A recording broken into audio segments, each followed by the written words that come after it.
Hola gente de YouTube, en esta presentación veremos qué es la hidrostática y algunas otras ramas que van en ella, como por ejemplo la presión hidrostática, y también repasaremos algunos principios que son muy importantes. ¿Qué es la hidrostática? Cuando los fluidos se encuentran en un estado de reposo aparente, es decir, sin que exista un intercambio de fluidos de un sistema a otro, entonces se menciona que los fluidos se encuentran estáticos y la disciplina de la física que los estudia se denomina hidrostática. ¿Qué es presión hidrostática? La presión se define como la fuerza aplicada de una área determinada.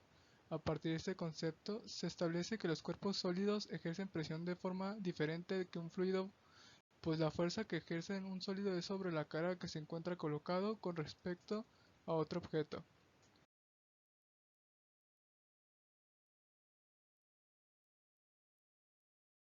¿Cuáles son los diferentes tipos de presión? Primero tenemos la presión atmosférica, que es la presión atmosférica es debido a la capa de aire que rodea la Tierra y varía de acuerdo a la altura sobre el nivel del mar. Entre mayor sea esta altura, menor será la presión atmosférica. Después tenemos la presión manométrica y absoluta. Cuando un recipiente que contiene un líquido se encuentra abierto al medio ambiente, ésta estará afectada por dos tipos de presión manométrica y la presión atmosférica. La primera es debido a la presión del líquido que contiene. La segunda se explicó con anterioridad. De esta forma, la suma de estas dos presiones de cómo resulta la presión absoluta.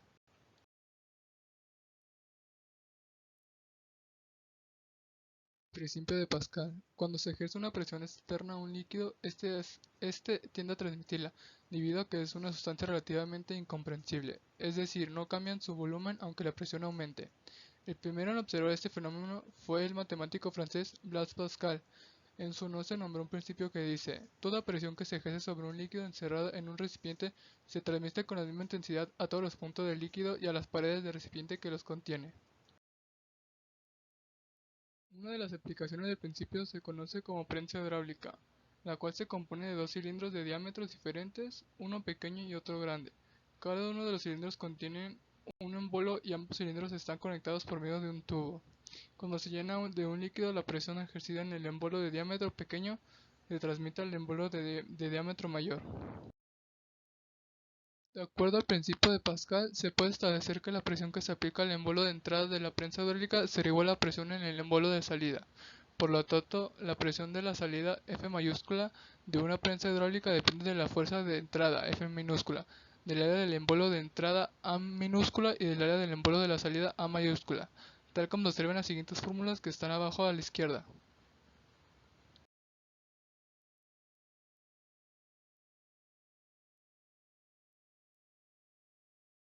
Principio de Arquímedes. Mientras Arquímedes se bañaba, notó que al meterse a la bañera el agua se desplazaba para compensar la masa de su cuerpo. En ese momento descubrió cómo medir el volumen de una corona y de ese modo saber si era completamente de oro. La densidad de cada uno de los materiales es una propiedad específica de la materia. Tal como Ulises en la historia de Arquímedes, este produce una fuerza de repulsión en sentido contrario al peso del objeto.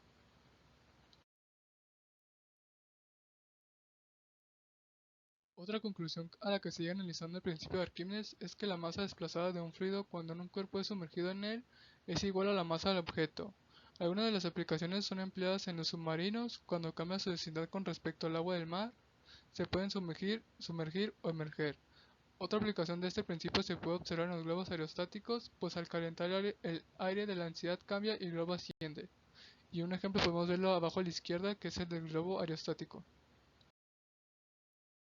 Y hasta aquí llegará esta presentación, que pues podemos concluir que la hidrostática abarca muchas ramas y que la física nos puede ayudar mucho en nuestra vida diaria y que es un tema muy interesante para estudiar y que puedes aprender varias cosas de varios objetos que no sabías cómo funcionaba.